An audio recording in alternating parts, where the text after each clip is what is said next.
Espero que dê tudo certo agora. Entrei ao vivo. Guardar.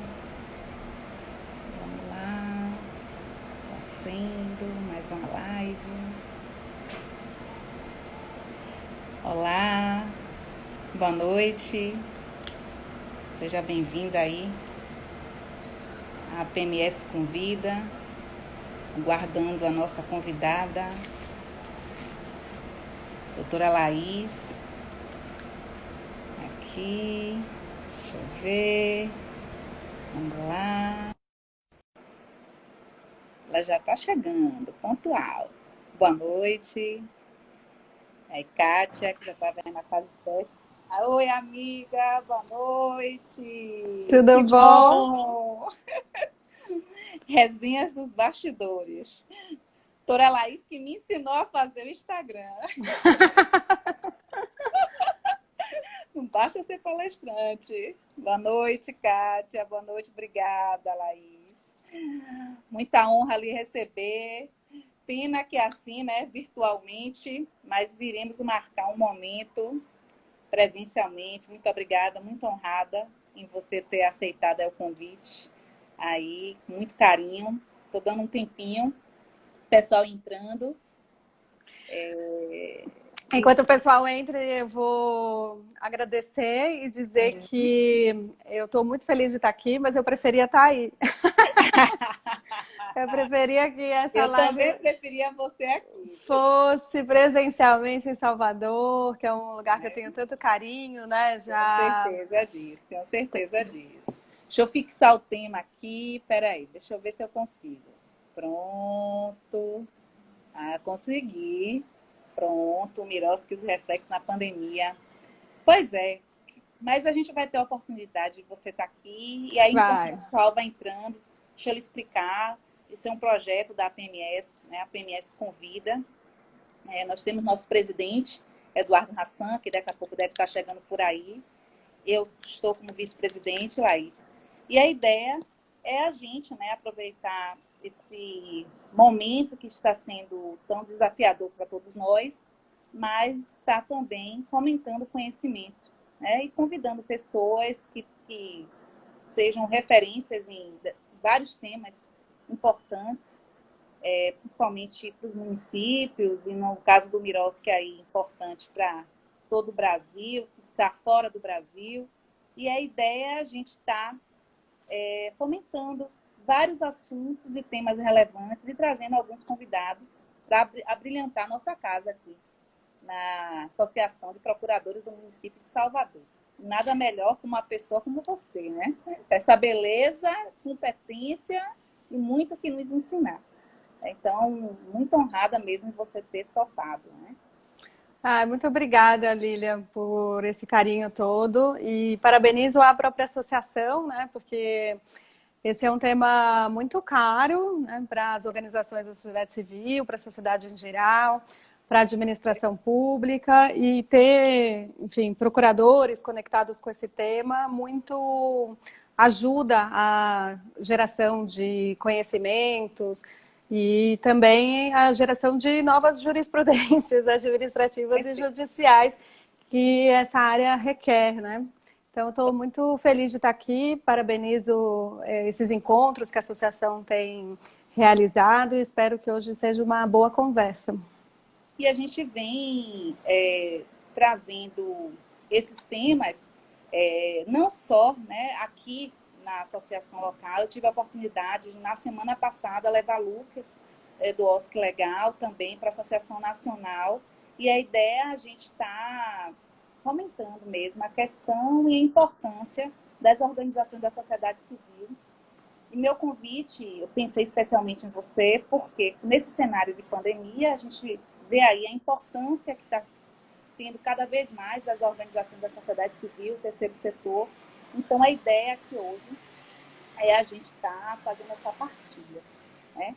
Eu acho que já passou uns minutinhos iniciais. Michel da Sempre já está aí dizendo dupla de peso, com esse carinho Oi, enorme, que Michel, tudo saudade, bom? Michelzinho, né? Estou vendo aí a turma já chegando.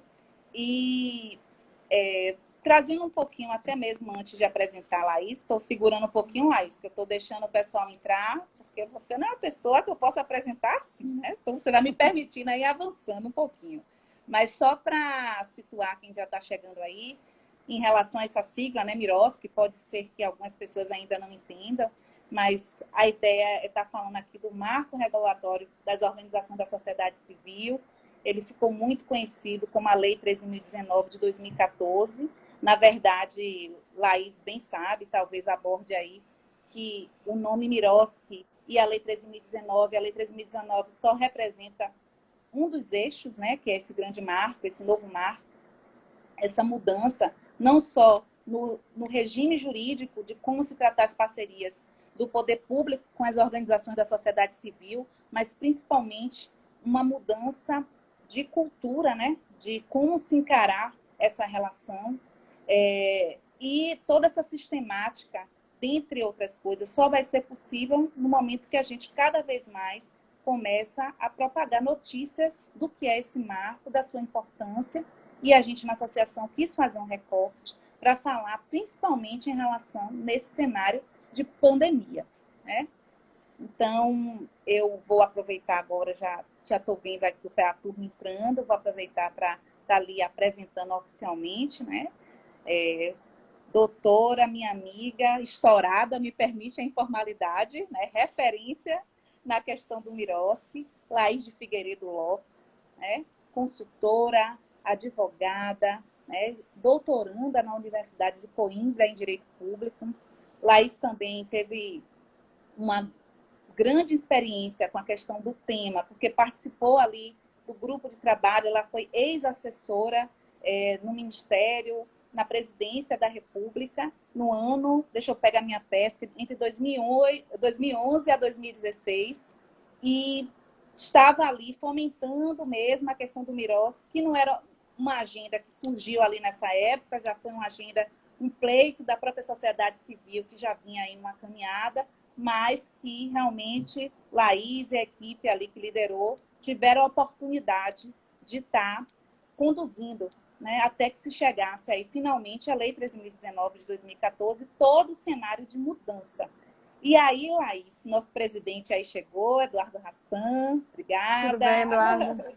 Tá aí, certo? E aí, Laís, a ideia era lhe trazer aqui para, além de maneira geral, falar um pouco do Miroski, tentar cada vez mais estar informando sobre a importância desse marco, também trazer os reflexos dele nesse cenário de pandemia, que só vai reforçar a importância de cada vez mais a gente estar sabendo desse tema, né, que é tão caro a questão das políticas públicas, né, seja ela a nível municipal, estadual ou a nível nacional. Então, eu passo a palavra para você dar aí vou beber aqui da fonte, me colocar agora na posição de estudante, porque muito aprendo com você sempre que eu lhe ouço. Fique à vontade. A palavra é toda sua. Obrigada, Lília. Obrigada pelo convite. O áudio tá bom? Eu tô... Tá tudo tranquilo. Tá bom. E você tá me ouvindo bem também? Tô ouvindo bem. Essas tecnologias a gente sempre fica preocupado, está tudo funcionando para relaxar, né? Com certeza. Então, eu agradeço mais uma vez o convite da associação, parabenizo aí esse espaço.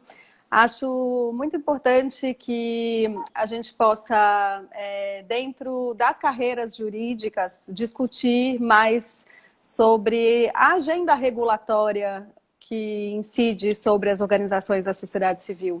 Porque muitas vezes a gente acaba tratando as organizações com as mesmas regras, a mesma régua, né, que a gente trata os órgãos públicos.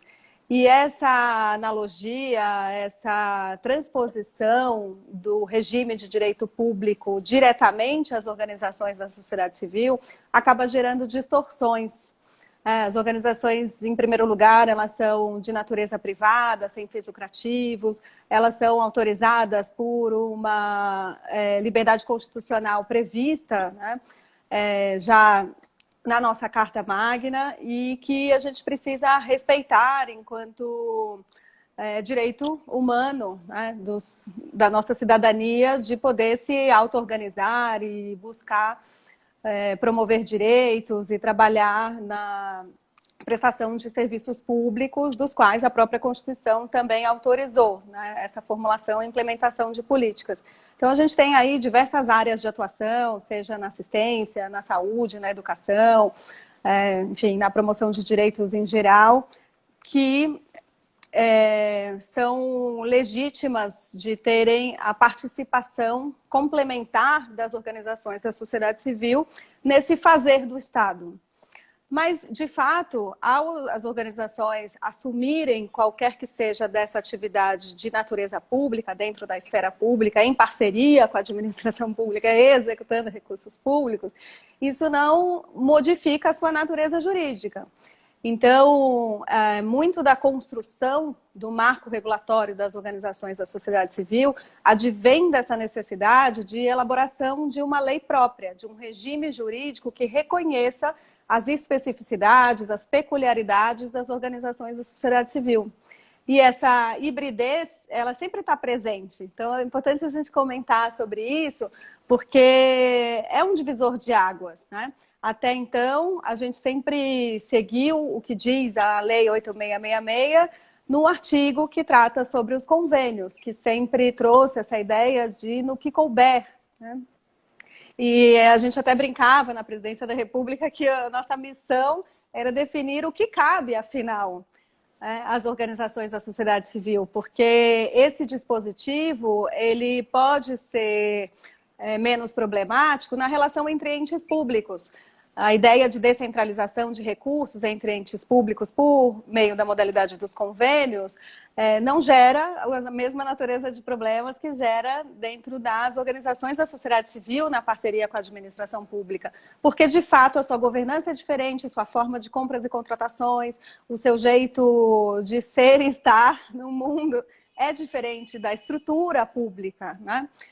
Então, por mais que a gente possa se assemelhar, por mais que a gente possa fazer esses espelhos, precisa fazer essa separação, essa clivagem, essa diferenciação para que a gente possa acolher e compreender as questões que são afetas especificamente às organizações da sociedade civil. A Lei 13.019 é fruto desse processo, de um processo político-institucional de constituição de uma agenda regulatória onde foram elencados uma série de pontos de discussão que eram importantes e, ao final, se priorizou o tema da contratualização, essa relação de parcerias entre Estado e organizações da sociedade civil. Mas é preciso também dizer que a gente tem, dentro dessa agenda regulatória, todas as questões que envolvem as certificações das organizações e também os temas tributários, da sustentabilidade das organizações.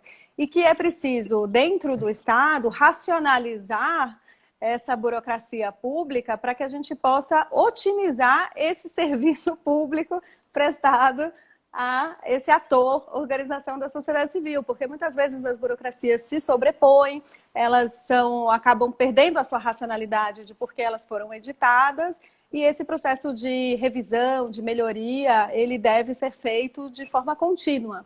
Então, foi a primeira vez que se estruturou um processo com, enfim, uma equipe designada para isso de uma forma clara dentro da Presidência da República e uma articulação, enfim, com todos os gestores públicos, as carreiras jurídicas, as organizações, acadêmicos, Estado. Então, de fato, foi uma construção muito participativa e positiva. E ela deve ser replicada também dentro dos estados e municípios, porque essa conversa localmente também precisa acontecer, para que dentro desse processo a gente melhore os diálogos e melhore as compreensões sobre os regramentos que incidem nessa relação. É uma relação tensa por natureza, porque são atores que têm estruturas muito diferentes, né?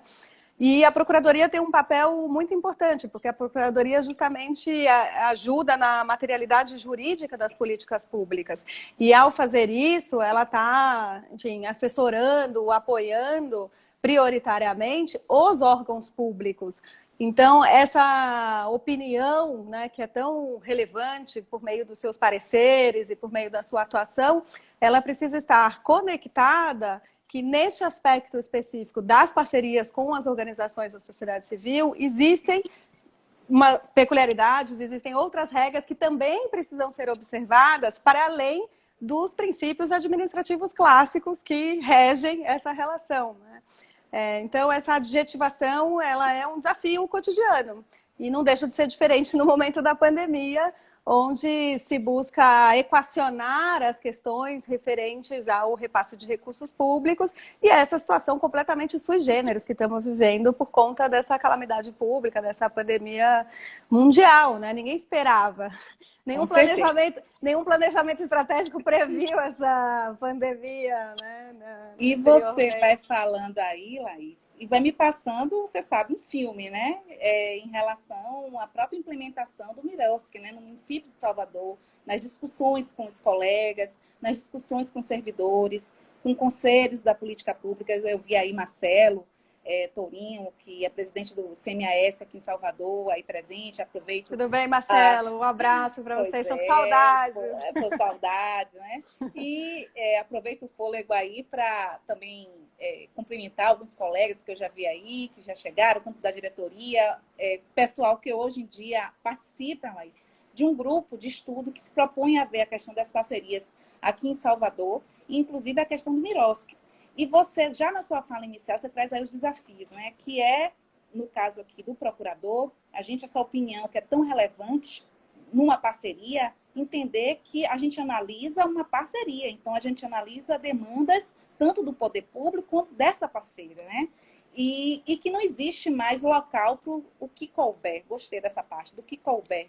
Que hoje diz todo um regime jurídico, né? Detalhando tudo isso. E esse desafio cultural. Então, você com sua experiência, tanto na origem, que você trouxe um pouco da implementação, como essa realidade está acontecendo no Brasil, principalmente agora na pandemia, por isso que eu acho muito importante estar trazendo essa experiência de maneira sistêmica, para a gente estar entendendo quais são os ganhos, os avanços e quais são os desafios, principalmente agora na pandemia, né? Então, a ideia central é essa, né? A gente tentar, nesse diálogo, ir construindo soluções. Até mesmo que eu gosto sempre de demarcar que a gente tem que pensar sempre, principalmente no usuário da política pública, como você trouxe, assistência social, educação, cultura. Então, é muito cara a questão do Miroski para a construção de políticas públicas, ainda mais dentro do município. Até te ouvindo, Lília, é gostoso conversar com você, porque a gente, né, vai trocando e não só rememorando, mas também tendo novos insights e novas ideias, né? Eu acho que uma maneira também de exemplificar, para além do afastamento da 8666, dessa relação de parcerias, é também essa mudança da lógica da certificação em relação às organizações da sociedade civil, né? Então, quando a gente pensa no processo anterior de regulação, onde se criou a lei das OCIPs, ali existia uma certificação prévia que funcionava como uma chancela de idoneidade. Então, quem cumpria aquela documentação, aquela vinculação de regras estatutárias, era considerado uma organização que perseguiria o interesse público. Mas não necessariamente se verificava que o interesse público era de fato previsto, né? Aquilo que era previsto era de fato executado. Então, o Miroski parte de uma outra lógica, ele parte de uma lógica que busca entender a organização no seu contexto. Quem é mais legítimo para afirmar que aquela organização existe, funciona e tem um bom serviço para a comunidade que ela se dispõe a atuar, são seus próprios beneficiários, são os usuários da política, são as pessoas que fazem parte da organização, são seus pares, os conselhos de políticas públicas setoriais que estão ali mais próximos, né? Então, o Miroski não prevê essa lógica inicial de certificação justamente por questionar a sua eficácia de alguma forma, né? Então, acho que é importante a gente também avançando, não só nessa compreensão de temas, mas, de novo, nessa revisão de processos locais, no que a gente pode melhorar em termos de solicitação de documentos e de comprovações, para buscar entender se aquilo que a gente está pedindo, de fato, é aquilo que vai necessariamente trazer elementos conectados com a política pública em específico, objeto de uma determinada parceria, né? Acho que isso é um tema que foi bastante discutido, é muito caro. Você pega, por exemplo, o tema a gente já chega na pandemia, né, onde a gente está, mas só para aproveitar nesse começo aqui algumas reflexões, se a gente pega o tema da utilidade pública, que a lei número 91 de 1935 estava em vigor até bem pouco tempo, dizia que as organizações tinham que servir desinteressadamente à coletividade. E é claro que se espera, né, que haja esse ânimos de servir à coletividade, mas vamos pensar que todos os mecanismos de controle e transparência que se exige das organizações precisam ser cumpridos com pessoas que precisam ser profissionais, bem capacitados. Então, a gente vem no movimento de capacitar e ter melhores práticas de gestão e ferramentas para que as organizações possam, de fato, alimentar esse sistema, seja na parceria com a administração pública, seja, inclusive, na sua gestão privada, independentemente de querer parcerizar com a administração pública ou não, né? Então, é nesse sentido que é muito importante a gente aprofundar o conhecimento sobre o ator, né, o campo da sociedade civil organizada, inclusive entendendo que tem diferenciações, que um hospital filantrópico é diferente de uma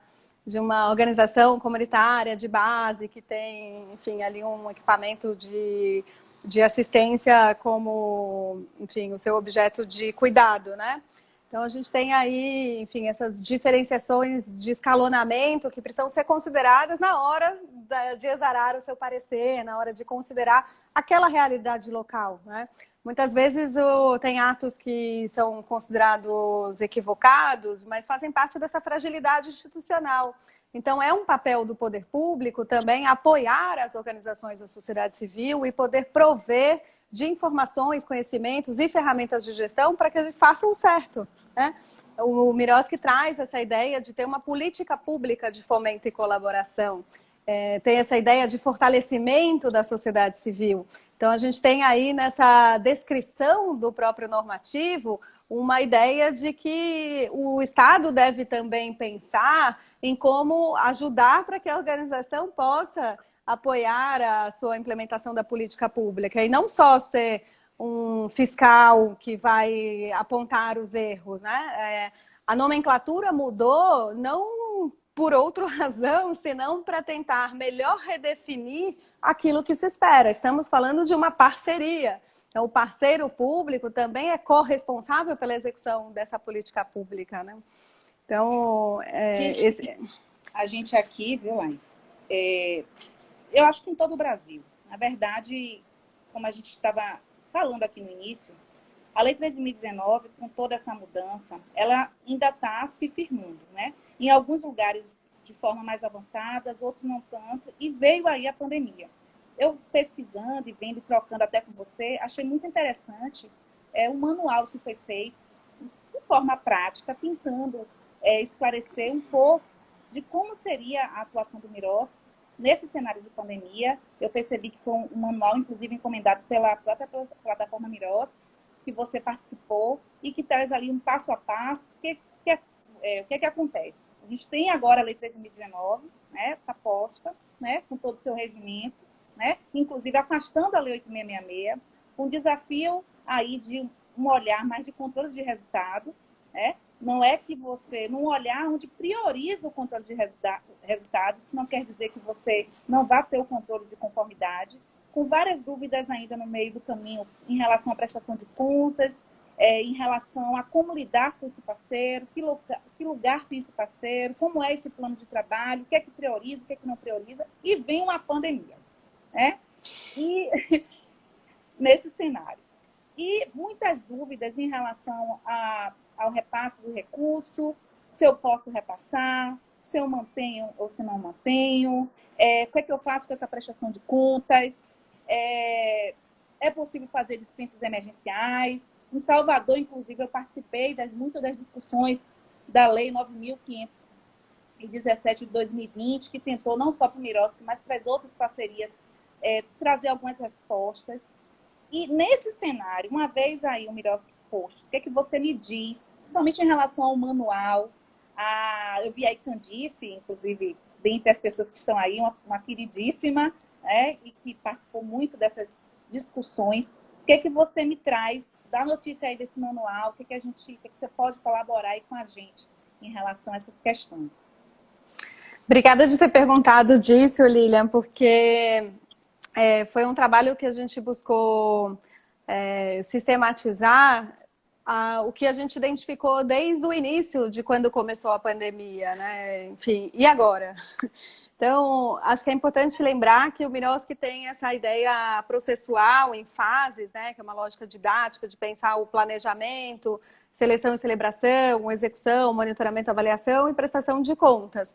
Então, ali, a preocupação das organizações que compõem a plataforma para um novo marco regulatório das organizações da sociedade civil era construir um material de apoio para orientar organizações e gestores públicos sobre cada uma dessas fases. Até porque as parcerias podiam estar, né, como estão em cada uma dessas fases. Podia ser que fosse uma parceria que estivesse começando, uma parceria no meio, uma parceria já em fase de prestação de contas, um planejamento e agora eu preciso de apoio das organizações para me ajudar a combater os efeitos diretos e indiretos da pandemia. Então, o que se buscou nesse manual, que depois a gente pode disponibilizar o link aqui, foi justamente a ideia de construir, nessa lógica de Miroski e Covid-19, o que já tinha sido colocado como regramento para dar mais segurança jurídica para as organizações da sociedade civil e os gestores públicos, e ainda também as lacunas, né?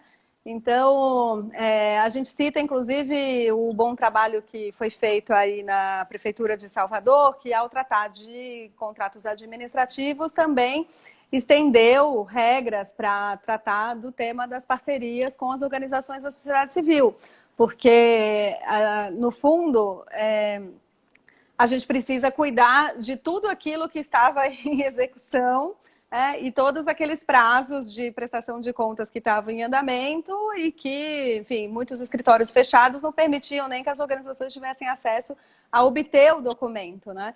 Os equipamentos públicos, muitos deles foram fechados por conta das normas impeditivas, né? As normas determinaram o fechamento de muitos deles. Então, essa responsabilidade não podia ser colocada simplesmente na conta das organizações da sociedade civil, quando, na verdade, enfim, pessoas estavam sendo não só, enfim, impactadas, né, pelo tema da saúde pública, mas também pelo tema da sua própria remuneração, quando estavam ali vinculadas a determinados projetos e atividades feitas em parceria com a administração pública.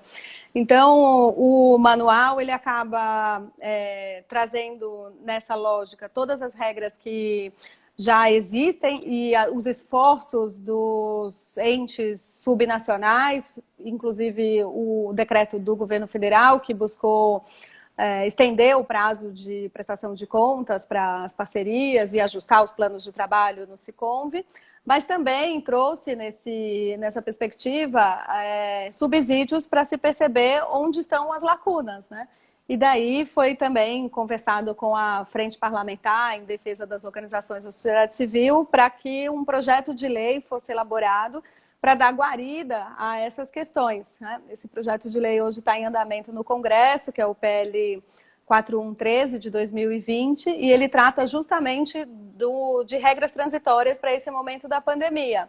E ele é interessante também porque ele trata de todos os termos de fomento, termos de colaboração e acordos de cooperação previstos no Miroski, mas ele também se estende a aplicabilidade às exceções do Miroski. Então, ele também é aplicável ao contrato de gestão, ao termo de parceria, ao termo de compromisso cultural, enfim, pensando que a gente precisa ter uma regra transversal que cuide desse momento.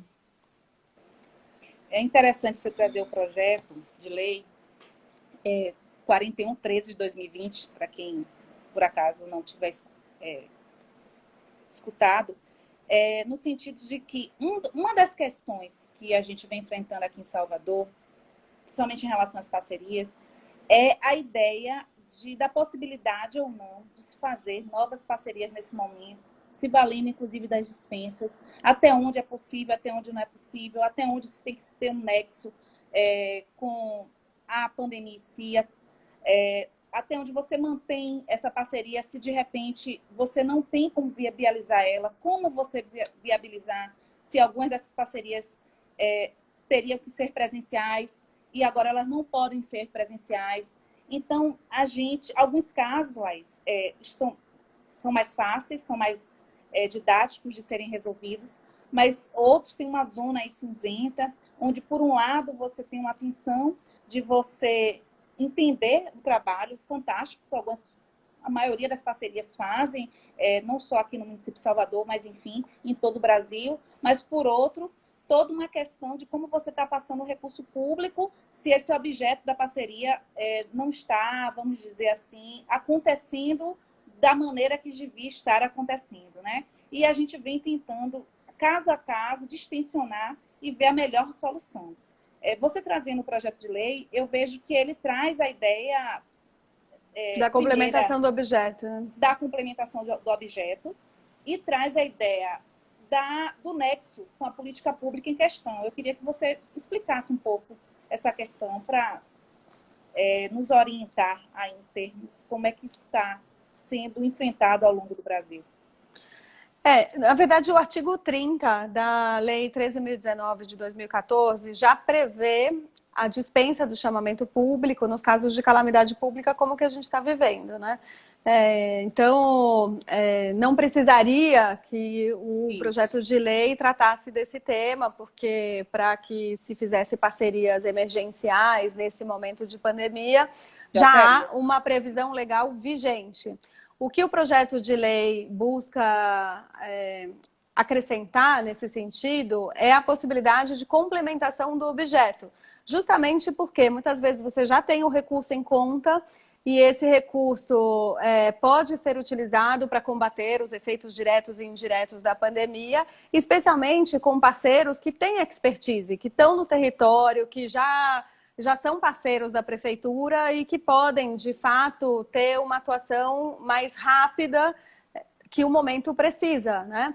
Então, a complementação do objeto, ela é prevista com a possibilidade de elaboração de um novo plano de trabalho, de ajuste de metas e resultados e essa conexão com o nexo de causalidade que você falou. Por que isso? Porque a ideia é que a gente use essa expertise muito próxima do objeto principal. Aquele objeto, quando ele foi analisado, quando ele foi firmado anteriormente, ele foi analisado justamente pelaquela legitimidade histórica que a gente estava conversando anteriormente, né? Não é necessariamente a certificação burocrática que vai dizer se aquela organização tem ou não tem a possibilidade de ser parceira do Estado, mas é também a possibilidade daquela organização ter demonstrado dentro das suas atividades anteriores, da sua expertise, da sua experiência, que ela é conectada com aquele objeto. Os estatutos já foram vistos de que é aquele público que a organização trabalha. Então, uma organização que trabalha com crianças com deficiência,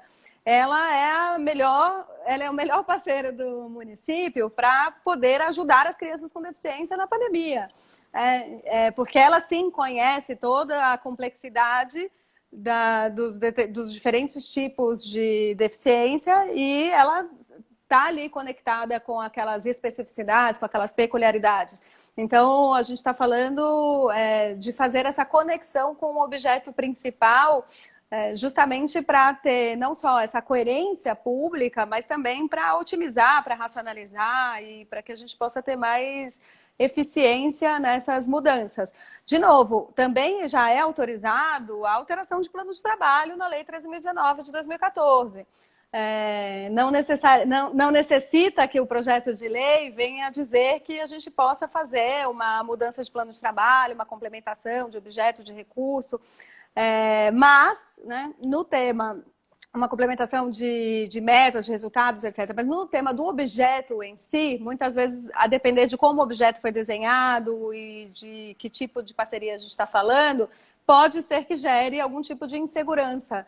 E justamente para evitar essa insegurança jurídica que pode advir dessa relação, é que o projeto de lei 4113 de 2020 foi elaborado. Ele hoje está dentro da Câmara dos Deputados, com regime de urgência, e ele, enfim, precisa ser debatido e precisa ser urgentemente aprovado.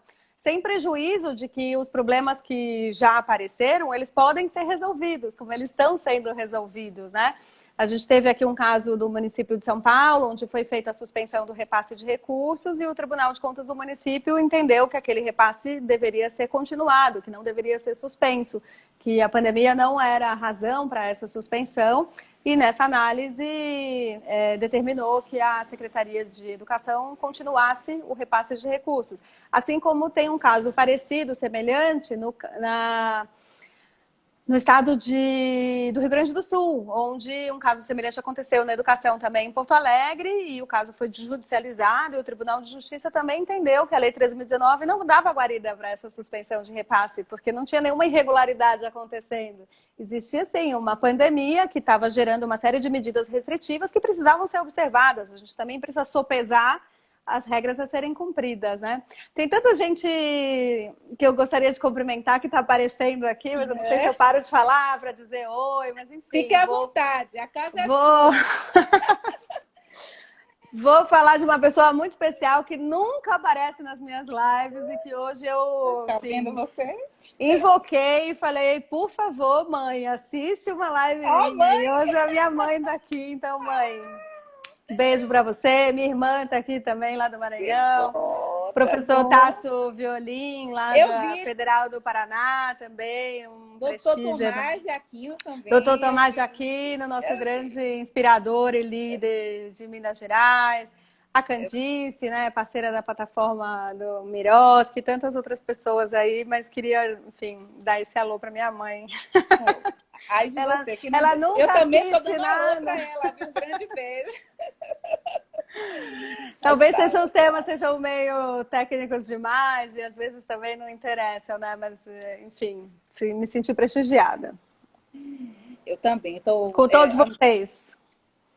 Amando a audiência, vindo aqui, os colegas, doutora Luciana Rache, Luciana Borba, muita gente boa aqui também prestigiando. E doutora Célia, né, que é procuradora, trabalha muito com essas questões de parcerias. Ela está fazendo uma pergunta aqui, Laís, se esse projeto de lei, se ele prevê um teto, né, para essa complementação, se é necessário fazer algum tipo de acréscimo de recursos, se ele detalha isso. Você sabe dizer? Olha, do que eu lembro de cabeça, não estou abrindo o projeto aqui, mas eu tenho ele um pouco registrado aqui no meu HD, ele prevê um teto contrário, né? Que é para a complementação de objeto, ele não fala sobre o orçamento e sobre essa possibilidade de complementação do objeto, então não teria nenhum impeditivo. Mas ele tem um percentual que ele fixa na garantia de 70% dos recursos durante a execução, para as parcerias em execução, né?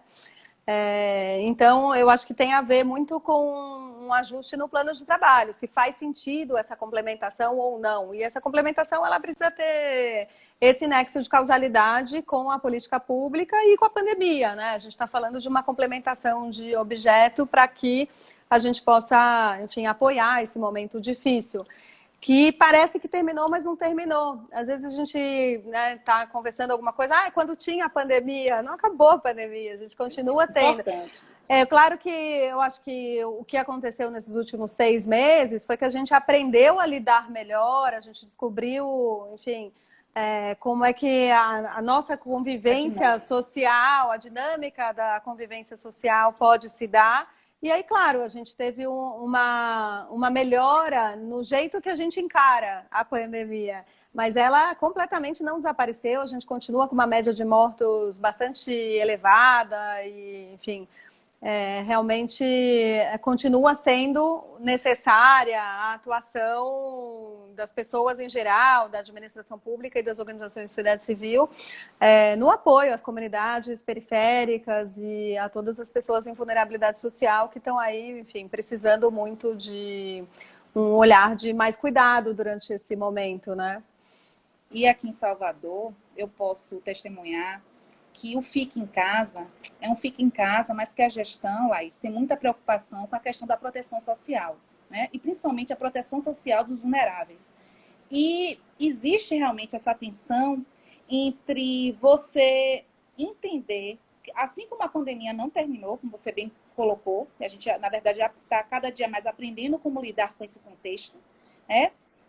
Cresce, por outro lado, a importância dessas parcerias com as organizações da sociedade civil, como uma das ferramentas, como um combate a esse cenário de pandemia, principalmente em relação aos vulneráveis, né?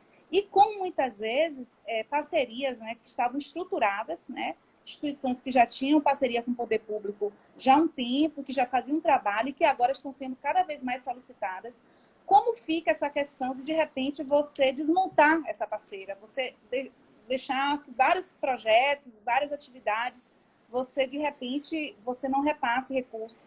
Mas, ao mesmo tempo, como passar recurso nesse cenário e como readequar esses projetos, né? Trazendo um pouco aqui uma partilha dos desafios que a gente enfrenta aqui no dia a dia, em cada processo, e como a gente tem que ter esse olhar da importância das parcerias, da importância do Miroski, e se valer de toda essa legislação para tentar, cada caso, e observando qual é a melhor resposta, né? Já que nós estamos num cenário de exceção e que, como você bem trouxe, ninguém planejou isso. Então, a gente, como procurador, e eu fico muito orgulhosa, né, dos meus colegas, a gente realmente dá as mãos nesse sentido para entender e trazer pessoas como você para estar esclarecendo, para estar falando do projeto de lei, para estar falando do manual, para estar trazendo as experiências para que a gente possa estar construindo soluções juntas, né? E outro ponto também que é muito sensível, e eu queria que você, se possível, abordasse também, é esse tensionamento em o controle de resultado, né, da priorização do controle de resultado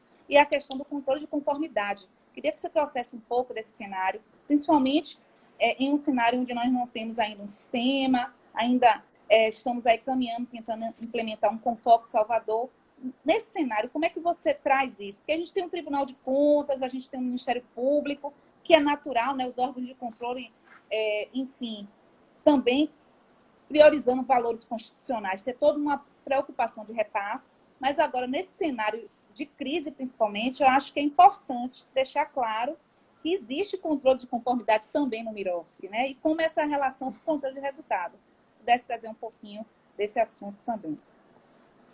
Obrigada, Lília. Eu vou só comentar uma outra coisa antes da gente sair do projeto de lei. Duas coisas específicas. Uma é que existe um decreto no estado de Minas Gerais que propõe também a possibilidade de alteração completa do objeto para as atividades essenciais, nessa mesma linha de combate aos efeitos diretos e indiretos da pandemia.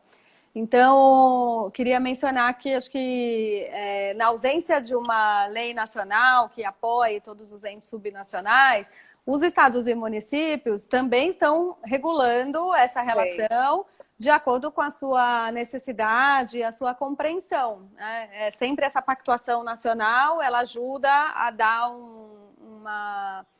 um consenso, um regramento mais uniforme, que, enfim, seja orientador aí para esses próximos passos, né? Mas que, enfim, isso já está colocado. O deputado, inclusive, que fez a proposta é o da Bahia, né, que é o Afonso Florencio. Ele é presidente da Frente Parlamentar em Defesa das Organizações e ele se colocou muito nesse lugar de, enfim, vamos colocar esse tema em pauta, em debate, construir junto com quem está interessado e vamos fazer isso de uma forma rápida. Por isso ele teve essa urgência aprovada no Congresso e ele está hoje colocado aí para debate na sociedade. Então, imagino que também uma análise da Procuradoria do município de Salvador em relação a ele possa ser interessante, na linha até do que trouxe a procuradora anteriormente, de perguntar se tem um teto, se deveria ter, etc. O que ele já esclarece e incide diretamente sobre a prática de vocês e, eventualmente, que outros temas faltariam. Um processo como esse não é um processo que a gente tem, enfim, bastante tempo de discussão, mas sempre tem a possibilidade de fazer emendas em plenário para aperfeiçoar o projeto, né, até que ele vá para a segunda casa legislativa. Então, chama atenção a isso justamente por esse fórum, né, da gente estar aqui com quem está nos escutando agora ou quem vai nos escutar posteriormente e que queira se conectar, né, nesse aprofundamento, né, porque, inclusive, Aproveito para parabenizar também o grupo que você preside, né, que você coordena, de estudo sobre a Lei 13.019, sobre as parcerias em geral, dentro da Procuradoria, que já reúne essa gama de procuradores interessados no tema e que estão trabalhando com isso na prática, né? Muitas das assessorias, das consultorias jurídicas dentro dos órgãos públicos acabam lidando com esse tema, porque é um tema que é transversal, ele acaba perpassando por todas as secretarias, né? Então, é bastante importante que as procuradorias se debrucem sobre o tema, e a Procuradoria do município de Salvador está de parabéns por ter esse grupo de trabalho aí que vocês estão fazendo, que estão executando, e que eu espero que também possa debater e produzir alguma análise coletiva sobre o projeto de lei. O decreto do município de Salvador, que regulamentou o Miroski, trouxe a ideia do Confoco, né, que está prevista no artigo 15 da Lei 13.019 de 2014, e que foi pensado para ser esse espaço de diálogo, de intercâmbio, de troca de experiências, de construção de boas práticas, que pudesse antever os problemas e pensar em conjunto nas soluções, que muitas vezes são pensadas de forma separada, segregadas e não necessariamente conectadas, né? Então, ele existe no estado da Bahia, ele existe no município de Belo Horizonte como uma boa experiência, e ele, enfim, deveria ser implementado no município de Salvador na primeira oportunidade que for possível, porque ele com certeza vai trazer ganhos institucionais importantes para o município.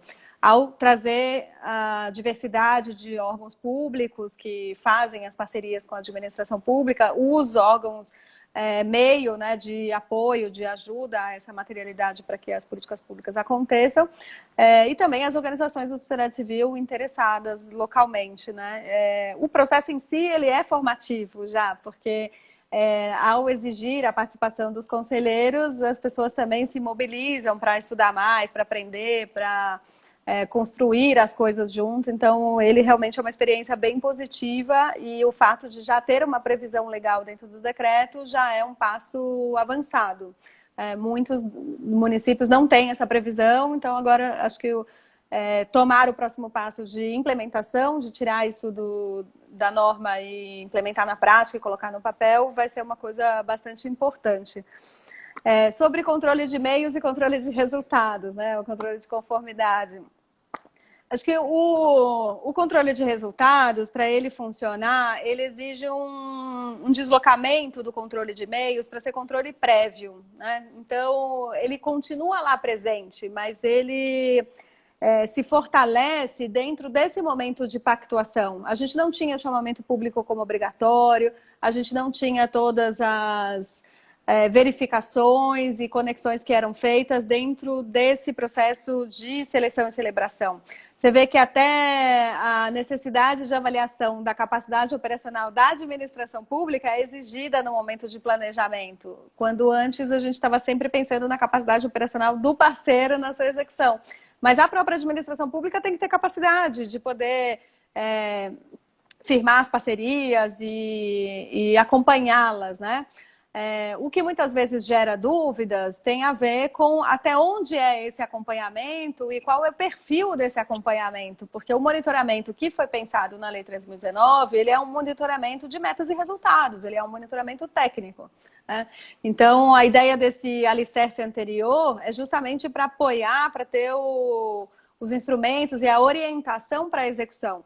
Então, se eu tenho um plano de trabalho com uma itemização orçamentária que ela é de preço justo, adequado e, enfim, conectado à realidade local, eu, de fato, construí isso fazendo um orçamento que me possibilitou cotar os preços e ter tabelas referenciais para que eu saiba esse custo daquele objeto que vai ser executado, né? E aí, depois na execução, eu vou utilizar esses mesmos valores. Não faz sentido que eu tenha que cotar no momento de construção do plano de trabalho e cotar de novo durante o momento de execução. Isso é uma burocracia que ela não está racionalizada dentro da lógica do Miroski, porque o Miroski não dispensa a necessidade de construção do preço, mas ele desloca essa construção do preço para o momento onde a gente vai fazer o orçamento, né? E aí, muitas das vezes, o que tem acontecido é uma sobreposição de controles, de fazer o controle em todos os momentos da parceria.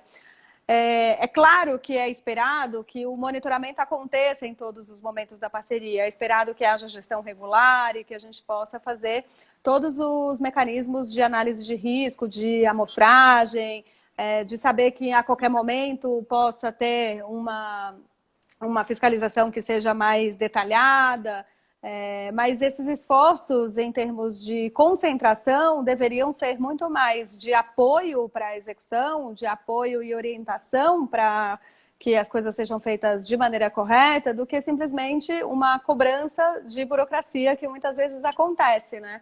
Então a gente precisa um pouco avançar nisso, que o controle de conformidade ele continua existindo, mas ele está colocado de uma forma bastante alicerçada neste momento de pactação como controle prévio, até porque o controle de resultados não vai acontecer se não existir um bom controle prévio. Se muitas vezes a gente fala que o problema das parcerias está na prestação de contas, quando os problemas não surgem na prestação de contas, eles foram uma ausência de planejamento, um problema na seleção e celebração, alguma coisa que aconteceu na execução e não foi saneada pelo monitoramento e que de repente aparece na prestação de contas, né? Então a gente tem que ter regras mais claras, orientações cada vez mais organizadas nessa manualização de apoio à rede privada, que, enfim, é conectada, que é a parceira da municipalidade, justamente para que a gente possa avançar e não ficar só olhando os problemas a posteriori, que é bem a lógica do controle externo, né? O controle externo faz essa verificação a posteriori. Mas a lógica do Miroski, e justamente por ser uma lei nova que está sendo implementada e que traz, que chama o poder público para essa responsabilidade de correalizar, de ser parceiro junto, ela exige que a gente tenha também esse controle saneador, que a gente tenha esse controle preventivo, né? E que a gente possa, de fato, produzir e promover orientações que ajudem nessa execução. Porque essa organização que se dispôs, que se candidatou e que está ali se esforçando para fazer uma boa parceria, ela deve ser também valorizada, ela não pode ser criminalizada como uma organização que está fazendo um desvio de recursos públicos a todo tempo e a qualquer hora, né? Então, a gente precisa um pouco entender essa fragilidade institucional e poder produzir mais mecanismos de apoio. É bom ter essas conversas também depois com quem é professor na faculdade de Direito e poder pensar nos núcleos de práticas jurídicas, nos escritórios modelos que possam ajudar e fazer projetos específicos setoriais para essas organizações. A gente tem uma rede socioassistencial privada em Salvador que é riquíssima e que faz trabalhos incríveis e que muitas vezes acabam sem ter uma assessoria para fazer as melhores práticas, né? Apesar de você ver que todo o esforço acontece no cotidiano, né, da gestão. Então, é preciso pensar, de repente, como que a capacitação pública vai ajudar nessa melhoria e que tipo de papel a municipalidade quer assumir para melhorar, né, essa relação entre o município e as suas parceiras. E melhorando, né, fortalecendo e Exato. ajudando as fragilidades, né, dessas parcerias, como eu digo, você vai estar reforçando e muito a política pública municipal que essas parceiras desenvolvem, né? Já que muitas vezes o poder público ele não dá conta sozinho, né? E precisa ali realmente dessas parcerias, como a gente já trouxe aqui, de grande importância. Eu estou vendo aqui, se desse, a gente ficava aqui horas trocando figurinhas e ouvindo o tempo indo embora e tanta coisa aqui ainda para perguntar. Acho que você vai vir de novo, viu? Mas enfim, a gente já está chegando assim no final, Laís. Eu só ia fazer... Eita, passou tão rápido, né? Passou tão rápido, faltam alguns minutos, né? E eu não quero perder de gravar essa live. Mas enfim, eu pensei aqui também muita dificuldade que a gente teve também, se você puder pincelar bem rapidinho, em relação ao Miroski, né, as parcerias vindas do Miroski e a questão do contrato de gestão. A gente, nessa pandemia, tinha casos que o que é Miroski, é possível, qual é a diferença, né? e principalmente focado nessa pandemia. Eu queria saber sua opinião e também já agradecer, né, sua participação e dar a palavra para você, se você achar que algum ponto também ainda vale destacar, fique à vontade, já que a gente tem aí uns 5 minutos e eu não quero perder aí essa sua fala. Mas eu já agradeço e já lhe passo a palavra aí para as suas considerações finais. Obrigada, Lília. Esse tema, enfim, é tão instigante que a gente realmente fica horas falando e às vezes tem muitas premissas para abrir, né, para a gente poder conversar com calma. Então, enfim, se precisar, as tuas ordens para a gente fazer outros blocos, né? Vou fazer a live em blocos. Esse tema é bastante importante da multiplicidade dos modelos, porque muita gente pergunta por que não foi feito um único regime jurídico e não foi revogada todas as outras leis, né? Por que não aproveitou e acabou com a lei das OCIPs, acabou com a lei das OS e ficava só o Miroski? O Miroski não se propôs a isso, né? O processo de construção do Miroski, ele teve uma característica de identificar uma lacuna específica no âmbito dos convênios.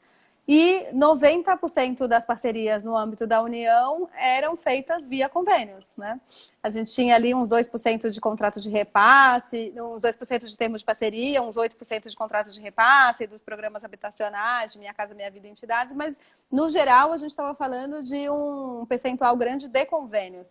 Então, a questão não é também a gente criminalizar o contrato de gestão, o termo de parceria, porque se há modelos específicos e eles estão funcionando, eles podem coexistir dentro do ordenamento jurídico, né?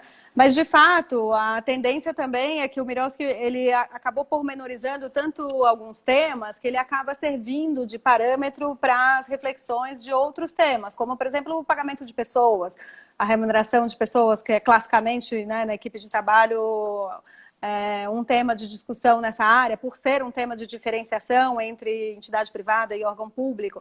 Então, o Miroski fala que o pagamento pode ser feito com todos os encargos sociais, inclusive verba rescisória, e nenhuma outra lei entra nesse nível de detalhes, né? Então, prevê especificidade das ações compensatórias, etc. Então, algumas inspirações, algumas inovações adicionais.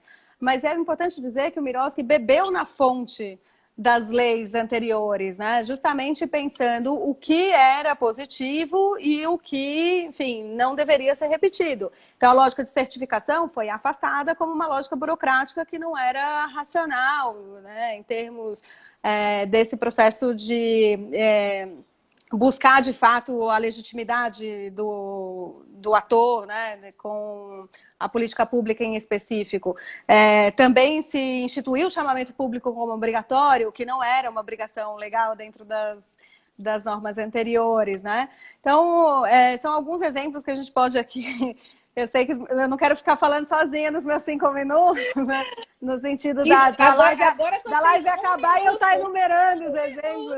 Então, eu vou ficar nesses exemplos só para dar essa característica de dizer que sim, a gente pode coexistir. E esse é um exemplo, o PL 4113, justamente trata de todos eles, né? E acho que tem os perfis, a gente pode depois, um dia com mais calma, identificar os tipos e perfis de organizações e por que cada uma delas busca cada uma das qualificações. Eu estou muito, muito, muito Obrigada, feliz de estar aqui. Eu tenho um carinho enorme pela municipalidade, por Salvador. Eu tive aí uma por Getúlio Vargas com a Secretaria de Assistência Social. Então, mando um beijo para toda a equipe e fico aí super à disposição. Obrigada. Deixa eu fechar para a gente não perder. Viu? Muita paz. Obrigada a todos que participaram. Valeu, Lai. Deixa eu encerrar aqui. Um beijo. Um beijo.